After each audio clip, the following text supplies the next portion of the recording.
Bienvenue dans le podcast Les Inspirés, un podcast qui s'adresse aux personnes créatives et sensibles pour les aider à dépasser la page blanche avec facilité grâce au dessin relaxant, méthode Zentangle et à l'art journaling, expression créative libre dans un carnet. Je m'appelle Gisèle alias Gigi Hook, artiste, coach créative et enseignante certifiée de Zentangle depuis 2017.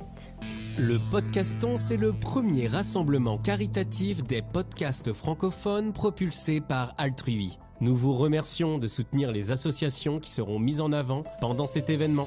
Bonjour et bienvenue dans cet épisode du podcast Les Inspirés. Donc là, nous sommes en pleine semaine du podcaston. Donc pendant 7 jours, plus de 300 animateurs et animatrices de podcasts se mobilisent en fait pour mettre en valeur le monde associatif et ses valeurs. Et voilà, c'est pour ça que j'ai eu envie aussi de participer. On va en reparler à la fin de l'épisode sur les possibilités pour participer. Et là, j'ai le plaisir d'inviter Sonia Pinault, cofondatrice de l'association Elles Imaginent, qui est spécialisée dans la lutte contre les violences conjugales à l'égard des femmes. Bienvenue Sonia. Merci Gisèle, bonjour et merci pour ce temps de parole dans ce podcast très intéressant. Oui, merci d'avoir accepté cette invitation. Donc pourquoi j'ai choisi cette association en fait pour ce podcast, c'est simplement parce que c'est un sujet qui me touche beaucoup et me concerne parce que c'est des choses aussi auxquelles j'ai pu faire face personnellement. Et voilà, je sais que mon audience en fait de ce podcast est presque essentiellement féminine, donc j'ai pensé qu'il serait utile en fait de partager votre travail pour pouvoir sensibiliser sur le sujet. Donc Sonia, je voudrais vous demander en premier si vous pourriez nous en dire plus sur l'association Elles Imaginent et les actions que vous mettez en place. Oui, bien sûr, avec plaisir. Donc, je vais me présenter un petit peu. Donc, je suis Sonia Pinault, je suis psychologue clinicienne et je suis aussi cofondatrice donc, de cette association qui s'appelle Elles Imaginent. Elles Imaginent est une association parisienne qui appartient au réseau Solidarité Femmes qui gère le 3919. Donc, c'est le numéro national d'appel pour les victimes de violences. Et cette fédération est présente de manière nationale sur toute la France. Donc nous, D'accord. effectivement, Elles Imaginent, on est sur Paris, mais on peut retrouver des associations partenaires sur le site, par exemple, de la Fédération nationale Solidarité Femmes. C'est important puisque là, ce que je vais présenter, c'est des actions et on peut avoir parfois le sentiment que ça va être limité à Paris, alors que non. Personnes font ce magnifique travail partout en France. Ainsi que dans les dom-toms également. D'accord. Donc nous, Elles Imaginent est une association qui existe depuis maintenant 13 ans. À la base, on l'a créée avec une collègue à moi et amie qui s'appelle Julie Vella et on était toutes les deux psychologues. Et en fait, on a pensé que simplement ouvrir des groupes de parole pour les femmes victimes de violences conjugales, c'était suffisant. Je ne sais pas pourquoi. En 2009-2010, on pensait que on commençait déjà à en parler, il y avait déjà des lois qui avançaient, et on pensait que tous les professionnels savaient quand même prendre en charge la question des violences conjugales. Et nous, on s'était dit, il manque quand même du collectif. Donc, on va ouvrir des groupes de parole où les femmes vont pouvoir se rencontrer et échanger. Et très rapidement, dans les groupes de parole, malheureusement, on s'est rendu compte que l'accompagnement des professionnels, que ce soit même les avocats, les assistantes sociales, qui peut-être essayaient de faire du mieux possible, même les psychologues, n'avaient pas cette spécificité, cette expertise qui est nécessaire pour accompagner les victimes, et notamment les victimes de violences conjugales. Donc aujourd'hui, notre association fait toujours ces groupes de parole, on en a 2 par semaine, et on va accompagner aussi essentiellement psychologiquement les victimes des violences conjugales en leur expliquant les mécanismes des violences, en leur expliquant le cycle des violences, en les rendant en fait sachantes de tout ce qu'elles vivent, aussi tous les mécanismes neurobiologiques qui sont présents dans le psychotrauma, on en parlera peut-être éventuellement. Et on va aussi les accompagner juridiquement, donc avec des avocates du barreau de Paris qui peuvent les rencontrer. On a aussi des juristes de plus en plus à l'association qui peuvent répondre aux femmes et on va comme ça leur proposer un accompagnement assez soutenu pour les aider à avancer soit dans la sortie des violences, soit dans les procédures judiciaires. Parce qu'en fait, malheureusement, On parle souvent de violence conjugale, mais on parle rarement de ce phénomène de post-violence conjugale. Et en fait, dans nos associations, on est obligé de continuer à accompagner les femmes, même 2 voire 3 ans après la séparation, parce que les violences continuent, elles perdurent au travers des procédures et notamment de la garde des enfants. Donc, c'est quelque chose qui est très présent et c'est quelque chose qui est important de signaler. On essaye d'avoir un accompagnement aussi social, mais notre association reste petite, donc nous, on ne propose pas forcément d'hébergement, que ce soit sur le long terme ou d'hébergement d'urgence, et c'est pour ça qu'on va travailler avec les associations de notre réseau pour ça. Par contre, il y a un tas d'associations comme la nôtre qui vont être en capacité d'accueillir aussi les femmes victimes de violences conjugales, que ce soit en urgence ou que ce soit programmé lorsqu'elles quittent le domicile. Après, nous, on essaye aussi de travailler à faire en sorte que ce ne soit pas à elles de partir, qu'elles puissent utiliser la loi. Aujourd'hui, il peut y avoir des interdictions d'approcher, il peut y avoir des mesures d'éloignement, et on fait en sorte qu'elles puissent se ressourcer sans avoir, elles, à se retrouver dans des situations qui peuvent parfois malheureusement être assez précaires. Ouais, d'accord. Et justement, je voulais vous poser cette question. Quels sont les différents types de violences conjugales? Parce que personnellement, quand j'entendais ce mot-là, avant, pour moi, c'était vraiment uniquement physique, en fait. Un homme qui frappe sa femme, par exemple. Voilà, donc c'est quoi, du coup, à partir de quand on peut parler de violence conjugale? C'est une question très importante. Du coup, je fais juste le lien un peu avec les missions de l'association. Aujourd'hui, on fait beaucoup de formations, de prévention ici dans les écoles, dans les collèges, les lycées. Peut-être qu'on espère un peu un jour être au chômage, ne plus avoir à travailler sur ces questions-là, puisque ça n'existera plus. En tout cas, on fait en sorte que la société civile avance. Et donc, on fait beaucoup de formations. Et dans dans ce cadre-là, je réponds souvent à cette question très pertinente, Gisèle, sur les différentes formes de violence. Pendant très longtemps, on a pensé que la violence conjugale, en fait, c'était les coups. Aujourd'hui encore, à l'association, des femmes viennent nous voir en nous disant bah, je suis peut-être pas légitime à venir vous parler parce que moi, il ne me frappe pas. Je vais peut-être vous étonner, mais en fait, quand les femmes me disent ça, parfois je leur réponds que c'est peut-être pire. Alors, pas pire par rapport aux coûts et aux conséquences, mais en termes d'emprise, en termes de conditionnement, ça veut dire qu'aujourd'hui, son conjoint n'a même plus besoin de hausser le ton, d'asseoir sa domination avec de la violence physique pour obtenir ce qu'il souhaite, parce qu'il y a eu un tel conditionnement que la victime ayant vivant dans un climat de terreur, on vient malheureusement à obtempérer en évitant justement de déclencher ce type d'événements violents. Donc en fait, les violences, elles sont surtout psychologiques. Toutes les violences sont psychologiques. Même une violence physique, en fait, elle est psychologique, puisque ça rentre dans une stratégie globale d'emprise. L'objectif de la violence, c'est vraiment de pouvoir faire obtempérer la personne telle qu'on le souhaite. Et ça fonctionne très bien dans le couple, puisque le couple, c'est l'endroit où on est censé faire des concessions, où en fait, je fais des concessions sur mes besoins pour mon couple, alors qu'en fait, dans la violence conjugale, je fais des concessions sur mes besoins pour mon conjoint. Et c'est pas du tout la même chose. C'est qu'en fait, ses besoins à lui vont devenir prioritaires. Les miens vont s'effacer peu à peu. Et en fait, en tant que femme, puisque vous me disiez que vous aviez surtout un public féminin, malheureusement, on est un peu programmé à ça. On est programmé à conserver la cellule familiale. On est programmé à prendre soin de l'autre. On est programmé à prendre soin de notre conjoint. Les magazines vont nous dire comment faire pour qu'il nous aime, comment être là près de lui. Il y a des grandes phrases qui nous disent il y a toujours une femme derrière un grand homme. Voilà, donc on apprend à passer en second, on apprend à ne pas penser à nos besoins. Donc, non, les femmes qui sont sous emprise ne sont pas des femmes conditionnées et c'est elles qui sont faibles et fragiles. Les femmes qui sont sous emprise ont fait face à des mécanismes sociétaux et des mécanismes psychologiques de leur conjoint qui font que malheureusement, elles vivent une situation de violence conjugale. On va avoir donc des violences psychologiques essentiellement qui vont passer par des humiliations, du dénigrement, des crises de jalousie aussi. La jalousie, on va penser que ça veut dire qu'il nous aime, alors qu'en fait, en réalité, finalement, c'est une manière de continuer à faire valoir ses besoins à lui et à nous isoler, puisque l'isolement, c'est aussi une des formes de violence psychologique. Toutes nos amies sont jalouses de notre couple, tes parents t'ont fait du mal, les miens m'ont fait du mal, maintenant on va créer notre propre famille. Tout ça, ça participe finalement à s'isoler et à n'être qu'à deux et ne plus avoir de repères pour comprendre toute l'emprise qui est en train de se mettre en place. Je vais continuer un peu plus rapidement sur les autres formes de violence. On va Oui. avoir donc les violences physiques qui vont être les coups, les blessures, mais en fait, les violences physiques, ce ne sont pas que des traces aussi, ce ne sont pas que des choses qui restent. Dans les violences physiques, on va avoir aussi les bousculades, on va avoir tiré les cheveux, mettre la tête dans les toilettes, c'est humiliant et physiquement, c'est blessant. Enfin, voilà, il peut y avoir vraiment ce genre de comportement qui va être présent. Les violences physiques, nous, on intègre aussi les violences contre les objets, détruire la garde-robe au cutter, casser la vaisselle, mais de sa famille à elle, lancer par la fenêtre son téléphone portable à elle, évidemment. Hein. Donc, c'est vraiment dirigé contre un objet spécifique. Ça fait partie des violences physiques et on peut déposer plainte pour violence, destruction de biens dans ces moments-là. Et puis, on va avoir d'autres violences auxquelles on ne pense pas forcément. Les violences économiques, les violences administratives.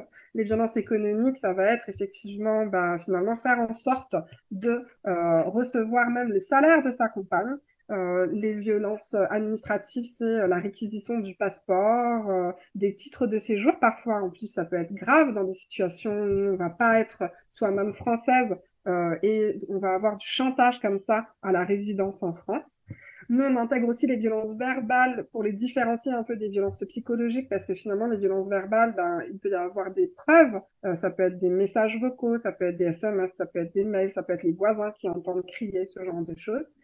Et aujourd'hui, on va avoir aussi les violences, les cyberviolences. Ça va être tout ce qui est les violences numériques, les violences qui vont passer effectivement, par exemple, par des logiciels espions qui vont suivre la victime, où en fait, il va savoir où elle est, ce qu'elle fait, ça va la tracer. Et on peut avoir aussi tout ce qui est au niveau des violences sexuelles. Donc, il y a des violences sexuelles. Hein. Un viol sur deux est un viol proféré par le conjoint. Donc, un viol sur deux est un viol conjugal. Et aussi dans les violences sexuelles à travers le numérique, on va avoir tout ce qui est revenge porn, par exemple, diffuser du contenu intime avec ou non l'accord de la victime. En tout cas, la diffusion est faite sans l'accord de la victime pour se venger, mettre son numéro de téléphone sur des sites libertins, par exemple, ce genre de choses. Je sais que c'est long, mais en fait, c'est parce qu'il existe tellement de manières différentes, malheureusement, de faire du mal à une personne que c'est très important d'avoir tous ces détails.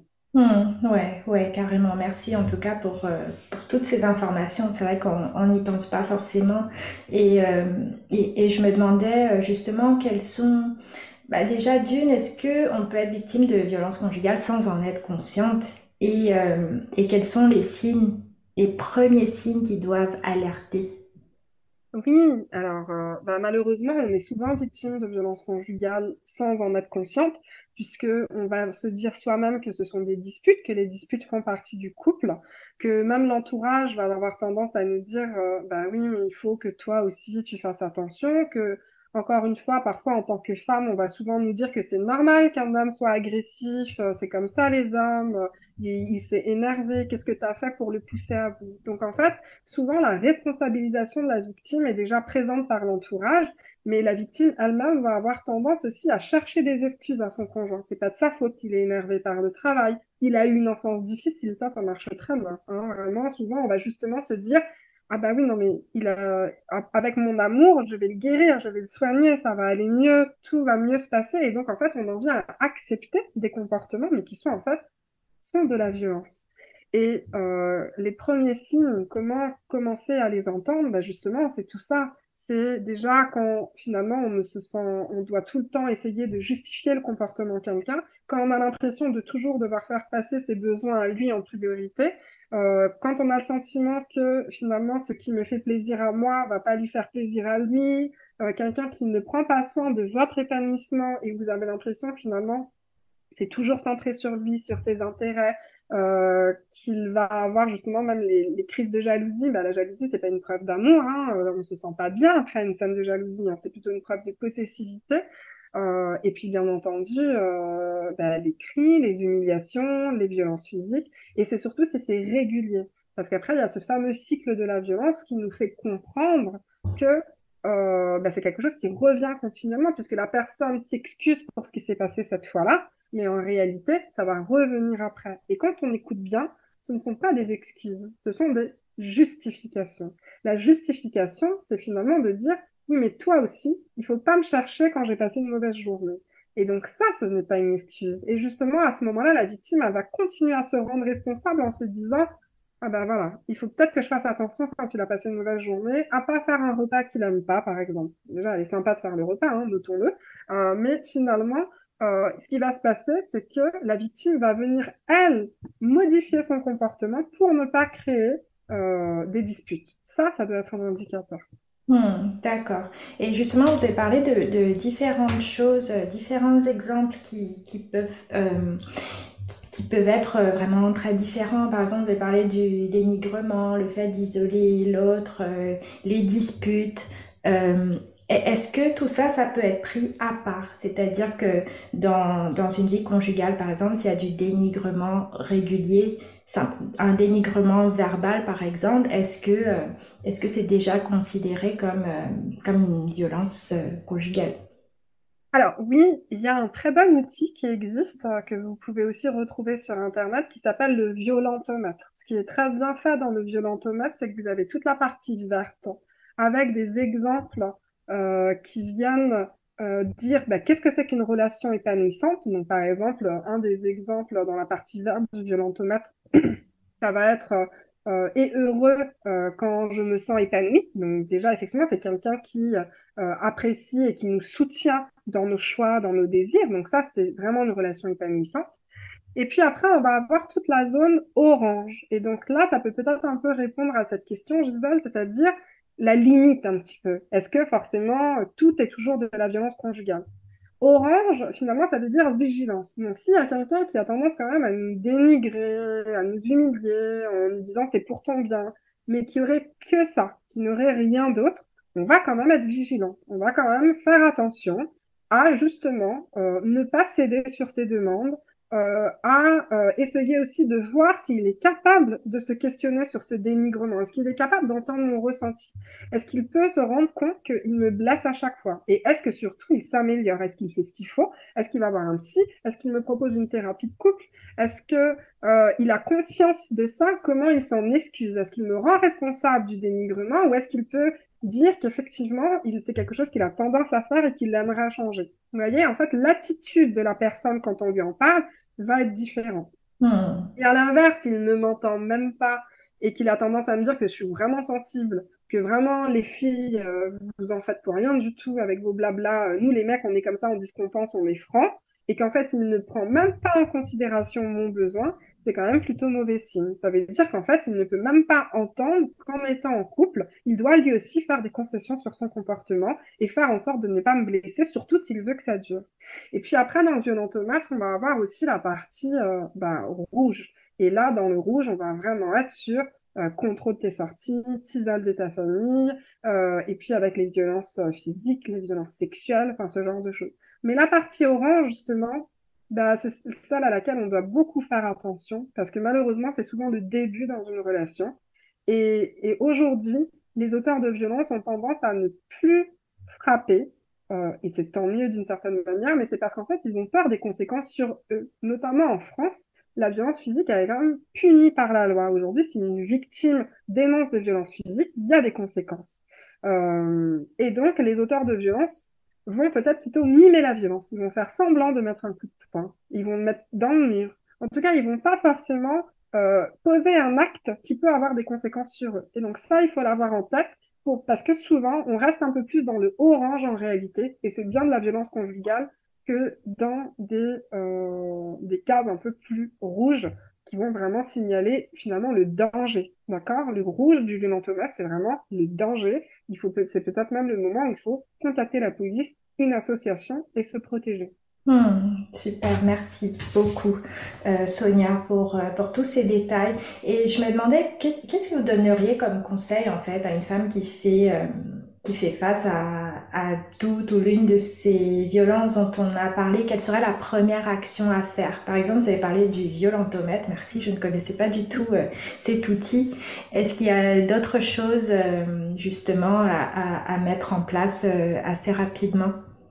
Oui, alors, si on se pose des questions sur sa relation, eh ben, ça peut être intéressant d'aller voir effectivement le violentomètre, regarder un petit peu où on se positionne, d'aller sur les sites d'associations qui aident les victimes, en se disant, je vais juste aller voir si je vis du conflit de couple ou si je vis des violences conjugales, peut-être même appeler cette association pour que les personnes spécialisées puissent vous renseigner en vous disant Bah, non, effectivement, il y a du dénigrement, mais on comprend qu'il peut se remettre en question. Peut-être une thérapie de couple, essayer.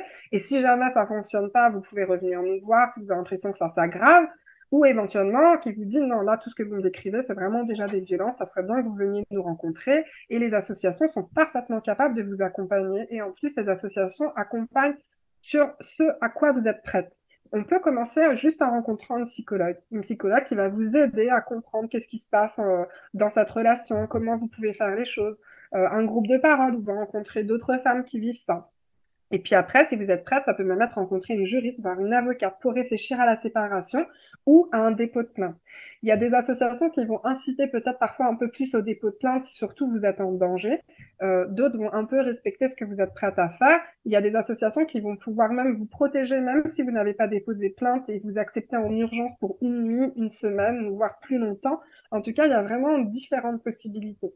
Et ce numéro-là, encore une fois, le 3919, il est ouvert dorénavant 7 jours sur 7 et 24 heures sur 24.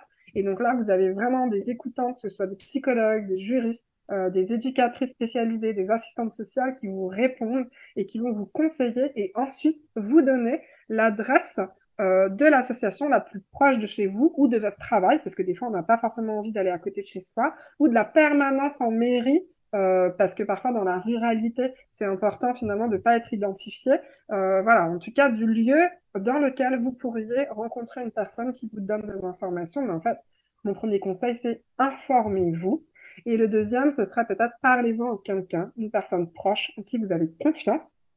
C'est ce qu'on appelle une personne ressource, mais une personne qui est votre soutien à vous. On n'en parle pas à sa mère à lui. On n'en parle pas à la femme de son meilleur ami.